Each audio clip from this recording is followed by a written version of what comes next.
And then coming to my dear brother and your Dhanush sir. Dhanush, நம்ம இதுக்கு முன்னாடி work பண்ணியிருக்கோம். I think இது மூணாவது முறை நாங்கள் சேர்ந்து ஒர்க் பண்ணுறது. ஃபஸ்ட்டு குட்டின்னு ஒரு படம் பண்ணோம். Feel my love, feel his love, feel our love. Chennai, feel our love even through this film. And it's always been a wonderful experience, sir. உங்கள் கூட ஒர்க் பண்ணுறது. And another favorite film of mine is Vengai.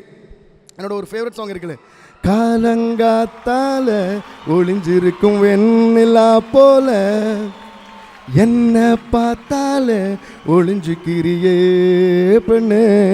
இன்னொரு பாட்டு நீங்கள் பார்த்தீங்க, உன்னை மட்டும் பிடிக்குது வா கண்ணை மட்டும் பிடிக்குது, உன்னை மட்டும் பிடிக்குது வா கண்ணை மட்டும் பிடிக்குது.